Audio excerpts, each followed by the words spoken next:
Olá, caro ouvinte, aqui é a Helena, eu vou falar um pouquinho de Utopia, do Thomas Moros. Primeiramente, o livro de Utopia fala de uma cidade, de um país que seria perfeito, sem julgamento, com o Estado apoiando o povo e todo esse tipo de coisa. E o livro está dividido em várias partes para ser melhor explicado, por assim se dizer. Então, começando com a ilha, descreve-se a ilha como um semicírculo de 500 milhas de arco, onde existem 54 cidades organizadas a partir de uma estrutura familiar. Na capital há 30 famílias, cada uma dirigida por um filarca, que o mais idoso e, em tradução literal, aquele que ama. O principal papel do filarca é mediar a participação da população nas decisões políticas, porém também supervisiona o trabalho e evita a preguiça. Pratica-se a monogamia e todos sabem quem são seus filhos. No entanto, cada família nuclear é integrada às outras famílias com quem tenham laços de sangue. A ilha de Utopia seria composta por 54 cidades, sendo cada uma delas dividida em 4 partes.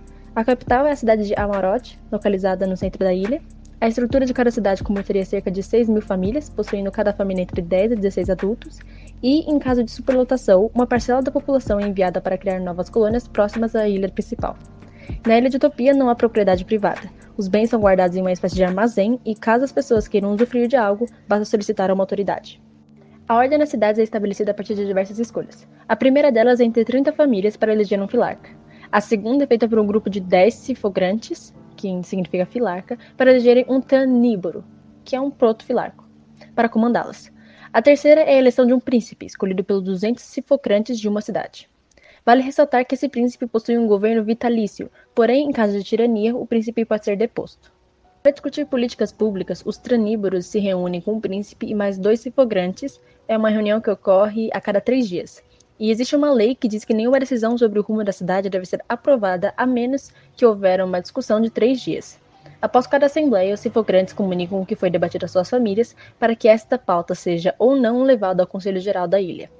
Além disso, há outra lei. Diz que os participantes da Assembleia não devem discutir o que foi pautado, a fim de evitar que emoções e desejos individuais interfiram nas decisões do Estado. Portanto, podemos dizer que as decisões tomadas em Utopia são diferentes em relação ao governo da época, pois essas decisões são feitas a partir da base da pirâmide social e pautam o bem-estar comum. O da época significa as decisões do governo de agora. Em Utopia, o desemprego não existe e as mulheres e os homens realizam as mesmas funções, sendo a agricultura considerada a profissão mais importante da ilha. Todos os moradores devem dominá-la e são obrigados a trabalhar no campo por pelo menos 2 anos. Simultaneamente, todos os cidadãos devem aprender tecelagem, ferraria, carpintaria ou alvenaria. As jornadas de trabalho duram no mínimo possível, cerca de 6 horas, e todas as pessoas usam trajes simples. A viagem pela ilha só é permitida com o uso de um passaporte interno. Pessoas pegas sem o passaporte são, na primeira vez, obrigadas a retornar com apenas uma reprovação pública. Na segunda, são escravizadas. Além disso, não há advogados. A lei é propositalmente simples para que todos a compreendam.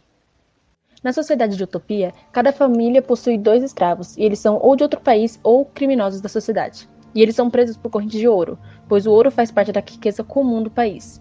Mas o uso de correntes de pênicos de ouro pelos criminosos faz com que os cidadãos do país tenham uma repulsa a esse metal. A riqueza é considerada pouco importante, é apenas útil para se comprar mercadorias de outros países, ou subornar esses países para que eles guerreiem entre si. Os escravos são periodicamente libertos por bom comportamento. Sobre os assuntos militares, na primeira parte do livro, Moros critica que a sede de dinheiro dos reis, dos nobres e dos grandes burgueses ocasiona guerras e cria a miséria da maioria, alarga cada vez mais o abismo entre as classes sociais, transforma os juízes em carrascos e as penas em castigos favorosos. Em Utopia, naturalmente, existe o contrário disso. Uma república em que o parlamento zela pelo bem do povo, o qual descobre que a propriedade individual e o dinheiro são incompatíveis com a felicidade. E agora, para finalizar, o tópico é religião. Na obra, todas as pessoas possuem liberdade quanto à escolha religiosa e a intolerância e o fanatismo são punidos com o exílio ou a servidão. Em Utopia, a fé é resultado da razão e instrumento para a execução da justiça. O povo utopiano crê em Deus, pois acredita que sua existência depende dele. Os utopianos não cedem ao prazer de forma desregrada, visto que acreditam em um julgamento futuro. A religião é moldada a partir de preceitos cristãos e escolas filosóficas, como o epicurismo e o estoicismo. As verdades básicas são a fé na existência de um ser supremo, a fé na providência e na retribuição futura para a alma, que é imortal, e a providência de Deus em relação aos homens, que é amável. É isso, espero que tenham gostado.